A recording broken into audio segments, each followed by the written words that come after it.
ইমাম শাফি রহমাতুল্লাহর মতে নামাজে ইমামের পেছনে ফাতেহা পড়তে হবে, কিন্তু হানাফি আলেমগঞ্জ সূরায়ে আরাফের একটি আয়াতের দলিলে বলেন ফাতেহা পড়া যাবে না। তাহলে এই আয়াত কি ইমাম শাফি রহমতুল্লাহের চোখে পড়ে নেই? যে ভাই প্রশ্ন করেছেন তাকে বিনয়ের সাথে বলতে চাই যে বিষয়গুলোকে এইভাবে বিশ্লেষণ করবার সুযোগ নাই।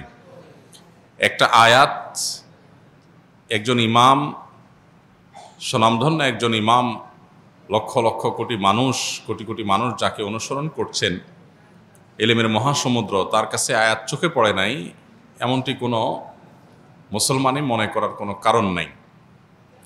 তাহলে বিষয়টা কি যে আয়াত দিয়ে একটি থট একটি মাযহাবের ওলামারা দলিল দিচ্ছেন, আরেক মাযহাবের ওলামা ইকরাম সেটাকে দলিল গ্রহণ করছেন না, কারণ কি? এর উত্তর হলো যে বিষয়টা ব্যাখ্যা সংক্রান্ত বিষয়। কারণ ইমাম আবু হানিফা রাহিমাহুল্লাহ এবং তার অনুসারী অন্যান্য ওলামা ইকরাম যে আয়াত দিয়ে দলিল দিচ্ছেন, এই আয়াতকে তারা যে অর্থে নিচ্ছেন, ইমাম শাফি রাহিমাহুল্লাহর কাছে ভিন্ন অর্থ, ভিন্ন ব্যাখ্যা আছে।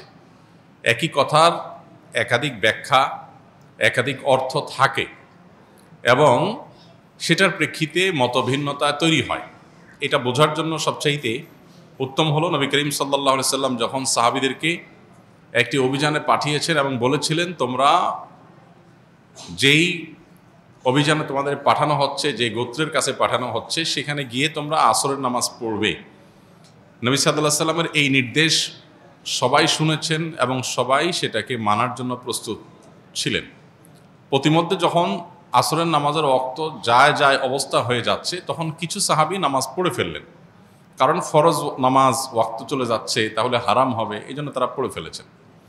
আর কিছু সাহাবী তারা পড়েন নাই, তারা যথাস্থানে গিয়ে তারপরে আদায় করেছেন। এখন প্রশ্ন হলো, এই সাহাবীদের কারোর কাছে কি নবীর নির্দেশ যায় নাই? ব্যাপারটা এরকম না, উভয়ের কাছে নবীর নির্দেশ গেছে, কিন্তু তারা দুই দল দুইটা আমল করেছেন। কেন? কারণ হলো একই নির্দেশকে বোঝার ক্ষেত্রে দুইটা দল ভিন্ন ভিন্ন বুঝ তাদের আছে। লাহু ফাহমুন অতিয়াহু রাজুলুন মুসলিম, যে কোনো মুসলিম, তাকে আল্লাহ তাআলা যে বিবেক, তাকে আল্লাহ যে বুদ্ধি, সেন্স দিয়েছেন, সেটা দিয়ে তিনি বুঝেছেন। এখন যে সমস্ত সাহাবীরা আসর পড়েছেন, তাদের যুক্তি ছিল যে নবী সাল্লাল্লাহু আলাইহি ওয়াসাল্লাম আমাদেরকে তাড়াতাড়ি যেতে বলেছেন যাতে আসর সেখানে গিয়ে পড়া যায়। এর মানে এইটা না যে ওয়াক্ত শেষ হয়ে গেলেও আমরা নামাজ পড়ব না।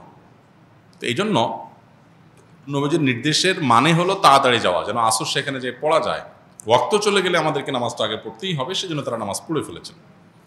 আর যারা নামাজ ওই জায়গায় গিয়ে পড়েছেন ওয়াক্ত শেষ হওয়ার পরে, তাদের বক্তব্য ছিল নবী সাল্লাল্লাহু আলাইহি ওয়াসাল্লাম আমাদেরকে বলেছেন সেখানে গিয়ে আসর পড়তে, অতএব আমি সেখানে গিয়ে আসর পড়ব। তার কাছে আল্লাহর পক্ষ থেকে ওহী আসে, অতএব ওয়াক্ত আছে কি গেছে সেটা আমার দেখার দরকার না, নবীর নির্দেশ মানাটাই আমার কর্তব্য, আমি সেটা করেছি। দুইটাই আপন জায়গায় সঠিক। নবী সাল্লাল্লাহু আলাইহি ওয়াসাল্লাম এই সংবাদ শোনার পর দুই মতের উপর আমল করা কাউকেই তিনি ভৎসনা করেননি, তার মানে উভয়টাকে তিনি অ্যাকসেপ্ট করেছেন। তো কোরআন এবং হাদিসের ক্ষেত্রে মুজতাহিদ ইমামগণ যখন কোনো ইস্তিহাদ গবেষণা করে কোনো আয়াত থেকে, কোনো হাদিস থেকে কোনো মাসআলা উদ্ঘাটন করেন বিভিন্ন মূলনীতির আলোকে, তো সেটা একই আয়াত থেকে একাধিক ব্যাখ্যা, একাধিক অর্থ, একাধিক বিশ্লেষণ, একাধিক মর্ম, এটার ভিত্তিতে একাধিক মত সৃষ্টি হতে পারে।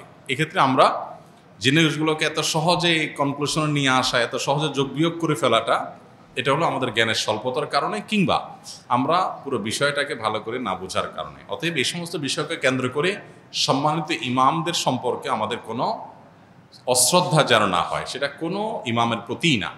এমনকি কারোর মতের উপরে যদি আমরা আমল নাও করি, তারপরও আমরা তার মতকে শ্রদ্ধা করতে হবে, কারণ তিনি তার এই মত প্রকাশ করতে গিয়ে যে ইস্তেহাদ করেছেন, এটার কারণে আল্লাহর কাছ থেকে তিনি সওয়াব পাবেন, বিনিময় পাবেন। তো আমি সমালোচনা করে গুনাহগার হওয়ার সুযোগ কোথা থেকে থাকে?